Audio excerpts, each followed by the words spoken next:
Good evening বন্ধুরা, আমার সাধীর কিচেনে সকলকে স্বাগত জানাই। আমি আজ বানিয়েছিলাম ফুলকপি আলু কড়াইশুঁটি দিয়ে মাছের ঝোল। তো সেই রেসিপিটি আপনাদের সাথে শেয়ার করছি। প্রথমে একটা ফুলকপি কেটে নিয়ে ভালো করে বেছে গরম জলে ভাপিয়ে নেব। দিয়ে দিলাম নুন। তারপর ভাপিয়ে নেওয়ার পরে ভালো করে ধুয়ে তারপর আলু ভাপিয়ে নেব। আলুটা লম্বা করে কেটে গরম জলে দিয়ে দিলাম, নুন দিয়ে দিলাম।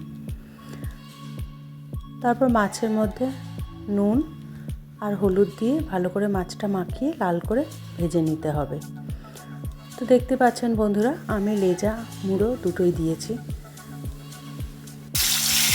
তেল গরম হয়ে গেছে, এবারে মাছগুলো ভালো করে ভেজে নেব লাল করে।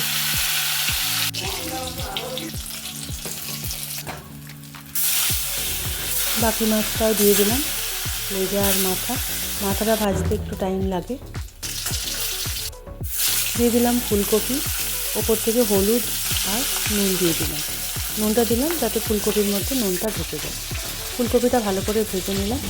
ওইদিকে গোটা জিরে, রসুন, আদা আর কাঁচা লঙ্কা ভালো করে পেস্ট বানিয়ে নেব। দিয়ে দিলাম তেলের মধ্যে একটা তেজপাতা, একটা শুকনো লঙ্কা, দুটো এলাইচি, দারচিনি, তারপর পেঁয়াজটা হালকা একটুখানি ভেজে টমেটোটা দিয়ে দেবো। তারপর দিয়ে দেবো নুন, দিয়ে দিলাম কড়াইশুঁটি। তেলের মধ্যে ভালো করে ভেজে নিতে হবে। দিয়ে দিলাম আদা রসুনের পেস্ট,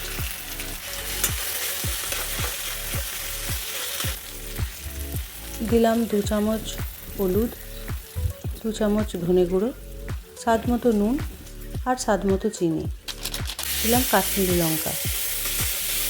তারপর মশলাটা ভালো করে ভেজে নিয়ে উপর থেকে একটুখানি জল দিয়ে দিলাম।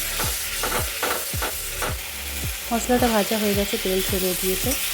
সেদ্ধ আলুটা দিয়ে দিলাম। তারপর দিয়ে দেবো ভাজা ফুলকপিটা। একসাথে মিক্স করে নেবো পুরোটা।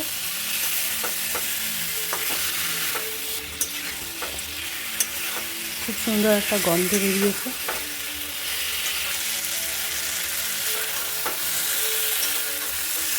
মশলাটা আমার কষানো হয়ে গেছে। দিয়ে দেবো জল।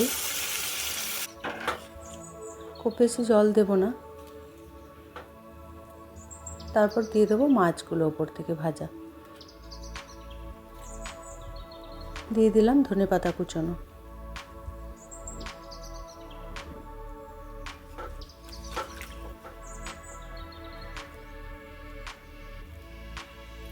তারপরে ঝোলটা একটু ফুটে আসলে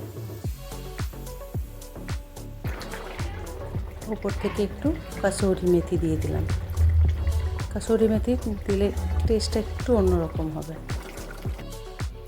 একদম রেডি হয়ে গেছে আমার ফুলকপি কড়াইশুঁটি আলু দিয়ে মাছের ঝোল। অবশ্যই আপনারা বানাবেন আর আমাকে জানাবেন। আর হ্যাঁ, লাইক আর সাবস্ক্রাইব করতে ভুলবেন না। বাই, ভালো থাকবেন।